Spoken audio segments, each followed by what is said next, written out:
Hello everyone, welcome back to my channel Anabia's kitchen and blogs. আজকের পর্বে খুবই common একটা ডেজার্ট রেসিপি শেয়ার করব। রান্না করে দেখাবো দুধ সেমাই। আমরা কম বেশি সবাই কিন্তু দুধ সেমাই রান্না করতে পারি, বাট প্রসেসটা একটু চেঞ্জ করে নিলে আপনার সেমাই রান্নার টেস্ট হবে দারুণ। আর এই প্রসেসে যদি সেমাই রান্নাটা করেন তাহলে খেতে অসাধারণ লাগবে। শুধু ঈদ নয়, নানা রকম অকেশনে কিন্তু আপনারা এই ডেজার্টটা সার্ভ করে নিতে পারেন। দুধ সেমাই রান্না করার জন্য প্রথমেই আমি পাত্রে নিয়ে নিচ্ছি 1 টেবিল চামচ পরিমাণে ঘিটা মেল্ট হয়ে আসলে এতে দিয়ে দিচ্ছি 2 টুকরো তেজপাতা, 1 টুকরো দারুচিনি, 2 টুকরো এলাচ। নেড়েচেড়ে গরম মশলাটাকে ঘিয়ের উপর একটু ভেজে নিতে হবে। আর এভাবে গরম মশলাটা যদি ঘিয়ের উপর ভেজে নিয়ে সেমাই রান্না করা যায় তাহলে টেস্টটা কিন্তু খুব ভালো আসে। এ পর্যায়ে দিয়ে দিচ্ছি কুচি করে কেটে রাখা কাঠবাদাম ও কাজু বাদাম, সেই সাথে আমি কিছু কিশমিশ দিয়ে দিলাম। আর এই ড্রাই ফ্রুটস গুলো দিয়ে কিছুটা সময় ঘিয়ের উপর ভেজে নিতে হবে। অবশ্যই চুলার আঁচটা মিডিয়াম টু লোয়ের মাঝামাঝি করেই ভেজে নিতে হবে, তা না হলে দেখা যাবে যে বাদাম কুচিগুলো পুড়ে যাবে, সেই ক্ষেত্রে কিন্তু সেমাইয়ের টেস্ট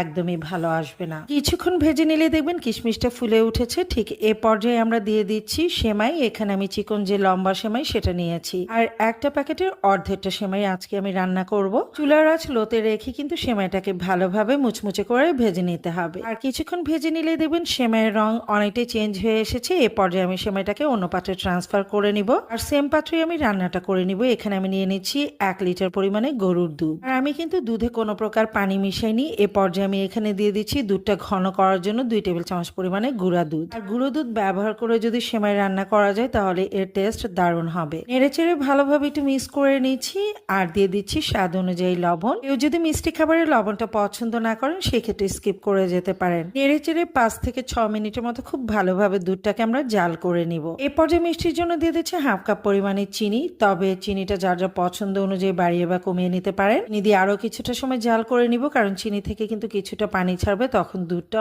অনেকটাই পাতলা হয়ে যাবে। এবার আমি সেই আগে থেকে ভেজে রাখা সেমাই এবং ড্রাই ফ্রুটস গুলো একসাথে দিয়ে নেড়েচেড়ে একটু জাল করে নিব, ততক্ষণ না পর্যন্ত সেমাইটা ভালোভাবে সেদ্ধ হয়ে যাচ্ছে। এই ধরেন ঘড়ি ধরে আমি 1 থেকে 2 মিনিটের মতো ফুটিয়ে নিয়েছি। সেমাইটা প্রায় হয়ে এসেছে। এই পর্যায়ে নামিয়ে নেওয়ার আগ মুহূর্তে দিয়ে দিচ্ছি আরো 1 টেবিল চামচ পরিমাণে ঘি। চেষ্টা করবেন অবশ্যই সেমাইয়ের রান্নাতে ঘিটা ব্যবহার করার জন্য, তাহলে সেমাইয়ের টেস্ট কিন্তু দ্বিগুণ বেড়ে যায়। এই পর্যায়ে দেখতেই পাচ্ছেন যে সেমাইটা অনেকটাই ঘন হয়ে গেছে। যখন এটা ঠান্ডা হয়ে যাবে তখন কিন্তু আরো অনেকটাই ঘন হয়ে যাবে, তাই খুব বেশি ঘন করে নামিয়ে নেওয়া যাবে না। এই পর্যায়ে আপনারা সেমাইটাকে নামিয়ে নেবেন। যখন এটা ঠান্ডা হবে তখন কিন্তু একদম পারফেক্ট ঘনত্বে চলে আসবে। আমি দুধ সেমাইটা সার্ভ করে নিয়েছি, আর দেখতেই পাচ্ছেন এটা কতটা পারফেক্ট হয়েছে। আশা করছি আপনাদের কাছে আমার আজকের রেসিপি ভালো লেগেছে। ভালো লেগে থাকলে লাইক, কমেন্ট এবং শেয়ার করে দিবেন। So enough for today. দেখা হবে খুব শীঘ্রই নতুন কোনো রেসিপির সাথে। এ পর্যন্ত সবাই ভালো থাকবেন, সুস্থ থাকবেন। আল্লাহ হাফেজ।